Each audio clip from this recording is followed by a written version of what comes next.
parents receiving up to $15,000 a year, student loan forgiveness, stimulus checks going to illegal immigrants, stimulus checks being more targeted to lower income Americans, and what is the latest with the Senate as far as your next stimulus check. Welcome back everyone to your stimulus check and stimulus package update for today. We have a slew of headlines to cover in this update.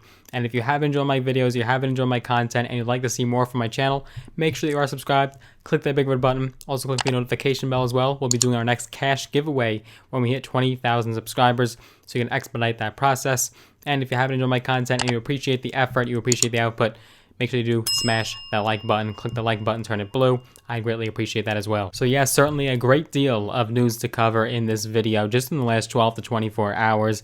Let's start with this idea from Senator Mitt Romney, Republican from Utah. So to understand where he's coming from and the foundation of his plan and this idea, back in 2019, Mitt Romney became the first Senate Republican to actually endorse a form of child allowance, where all low and middle income parents would get a cash benefit to help raise their kids, regardless of whether or not they're able to work. At the time, the amount was modest. It's much less than what he's pushing for right now.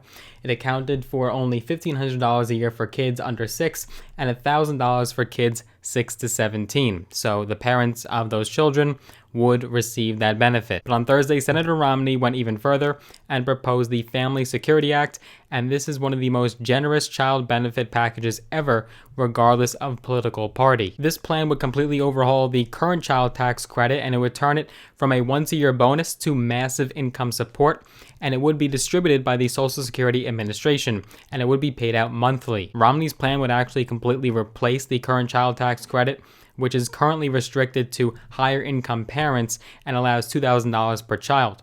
So let's briefly cover what Romney's vision is. Romney is calling for parents of kids ages 0 to 5 would get $350 a month or $4,200 a year. Again, this would be paid out monthly. Or parents of kids ages 6 to 17 would get $250 per month or $3,000 per year. And parents with multiple kids can get a maximum of $1,250 per month or $15,000 a year, which translates to 5 kids between the ages of 6 and 17. Very large families would be somewhat penalized, but many families with 3 or 4 kids would get the full benefit. And just like the current child tax credit, Romney's plan would phase out for more wealthier parents, and so the benefits will begin phasing out for single filers with $200,000 in income and joint filers with $400,000 in annual income. Quite a generous offer to come from a Republican senator. We've never seen anything like this come from either political spectrum, but Romney is pushing so hard and has been for a long time for this child benefit. That's not the only form of aid besides stimulus that we're hearing congressional leaders call for. We are now hearing amplified calls from Senate Majority Leader Chuck Schumer and Senator Elizabeth Warren, and they're putting even more pressure on President Biden now to cancel student debt. The senators are renewing their calls on President Biden to exercise his executive authority to cancel student debt for tens of millions of Americans, but President Biden is wanting Congress to act first. They want President Biden to take swift action and cancel $50,000 for each borrower of student debt that's federally backed, but Biden's plan has been to cancel up to $10,000 of student loans. According to aides that are familiar with the administration's position, President Biden is not expected to shift his idea. He's quite narrowly focused on that $10,000 idea. And so Jen Psaki was asked about this, White House press secretary, and she had said the president has and continues to support canceling $10,000 of federal student loan debt per person as a response to the COVID crisis.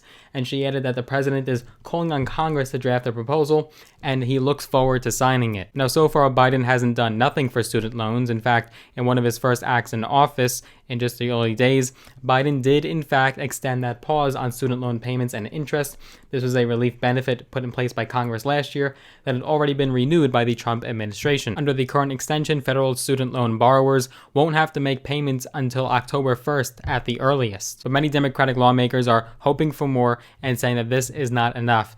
Schumer, Warren, and Ayanna Pressley led dozens of other Democratic senators in reintroducing a resolution Thursday that will call on Biden to cancel $50,000 in student debt per borrower, and they argue that this is something that Biden has the executive power to do and does not have to go through Congress. And this topic particularly is quite controversial. One side will say that it's the borrower's responsibility. they put pen to paper and sign their life away on that student loan, where the other side would say it's too much, it has been piling up for too long, and we have to cancel this debt. It is not fair to have on the backs of such a young generation, especially during this crisis. So what are your thoughts? What are your opinions? Let me know down below in the comments. We'll keep that conversation going. So what is the latest with stimulus and your next stimulus check? Well, as budget reconciliation measures are starting to advance through the Senate, Democrats are widely supporting now payments for undocumented immigrants. This is starting to become what's known as a vote-a-rama, which follows a debate on a particular budget resolution matter. This lengthy legislative process is starting to become what's known as vote-a-rama, which follows a debate on a specific budget resolution measure.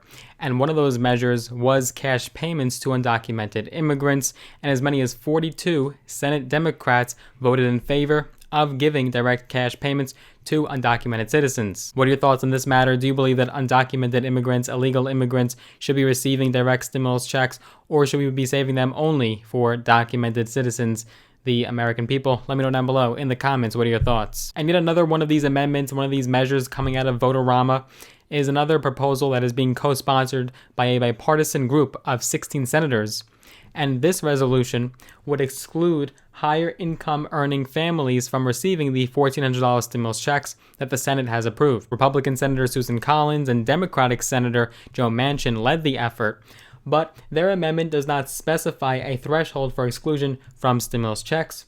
It said only that it would prevent payments from going to the, quote, upper income taxpayers. The measure passed in a 58-42 vote, but it is non-binding. Senator Bernie Sanders, who's the chairman of the Senate Budget Committee, was among those that did vote in favor of this measure. And he had said that he didn't want stimulus payments distributed to six-figure households. He had added that I absolutely want to make certain people making $75,000 or less a year do get their payments, and couples making $150,000 or less a year get their payments. But again, this measure did not specifically say exactly what the income thresholds will be. And to highlight the bipartisan support of checks being even more targeted, another amendment that was voted on, this time this passed in a 99-1 vote, showing tremendous bipartisan support. This measure, quote, targets the checks and makes sure that, quote, upper income taxpayers are not eligible. Surprisingly, after seeing such little compromise between Republicans and Democrats on Biden's nearly $2 trillion stimulus bill, we interestingly have a lot of bipartisanship occurring so far in Vote-a-Rama in the Senate. Democrats and Republicans have joined together on several amendments so far, ranging from the issue of giving stimulus checks to undocumented immigrants. Also, they have shown bipartisanship on measures in addition, such as measures aimed at helping restaurants during the pandemic, raising public awareness about vaccine administration, and hiking taxes on small businesses during the health crisis. Still, Senate Democrats had to maneuver through a series of politically tricky Republican amendments that they would attach to a virus relief bill. And so far in this marathon session, about 800 measures have been introduced. Vote-a-Rama has happened a handful of times in the last decade or so, and as the name suggests, it involves a lot of back-to-back floor votes, but it does mark the next major step in advancing a budget reconciliation bill that will allow Senate Democrats to push Biden's bill ahead. Typically, most bills require 60 votes to pass the Senate, but reconciliation would allow 51. The Senate is currently 50-50, with Vice President Kamala Harris breaking that tie. And it would allow Democrats to push through their version of COVID-19 relief and would allow many line items, many priorities on their list, such as $1,400 stimulus checks and their amount of unemployment benefits, even if Republicans do not sign on. So where do we stand right now, and what is next? Well, after lawmakers work through amendments to the resolution, then both chambers need to pass this measure so that Congress can get started on writing the bill. Here's what comes next in that process. The Senate will vote on the amended budget resolution, so after amendments have been considered, the Senate will vote to approve the budget resolution, which can pass with 51 votes. Then the House must approve an identical budget resolution as well. Both chambers of Congress must approve the budget resolution for the process to move forward and for lawmakers to start crafting a budget reconciliation bill. Since Democrats have House and Senate control, the lower chamber is poised to approve the final version that the Senate will pass on Saturday. Now, once both chambers approve the resolution, lawmakers can begin writing the bill. The resolution directs House and Senate committees to write the bill and to ensure that it includes the provisions of Biden's COVID-19 package. And then Congress will vote on the final bill. This final budget bill can pass with just 51 Senate votes as well, giving Democrats the opportunity to pass it unilaterally.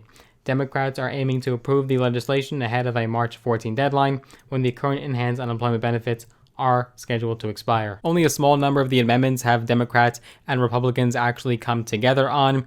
Most of the issues are still very political and still very polarizing. This is just the latest iteration of the reconciliation budget process being used. Last time in 2017, it was the Republicans. They were the ones that were fast-tracking the reconciliation process and getting it through Congress as quick as they can. This process is tedious, it is drawn out, but Democrats are working as fast as they possibly can. But now impeachment is looming, and the Democrats will be focused on impeachment for next week as the impeachment trial of former President Trump will begin. And due to laws put in place, lawmakers cannot work on both issues simultaneously, so impeachment will be a rather substantial distraction, but hopefully Democrats can get right back to work on stimulus. More updates and developments will be coming soon. This is your one-stop shop for everything in regards to stimulus, so be sure to always check back here for any new updates. If you did enjoy this video, if you did get value out of it, go ahead and smash that like button, give the video a big thumbs up. Make sure you are subscribed, click the big red button. Also click the notification bell as well. That will notify you when I do post a brand new video. And the next cash giveaway will be at 20,000 subscribers, so even more reason to subscribe. If you'd like some free stocks, use my links down below in the description. Sign up with Webull or Robinhood, get some free stocks. When you sign up with Webull or Robinhood, get free stocks valued up to, in some cases, thousands of dollars, and you get multiple stocks when you use my links. And you'll also get even more stocks when you share your own link with other people, so unlimited stocks, unlimited stocks. I look forward to seeing you guys in the next one. Take care for now.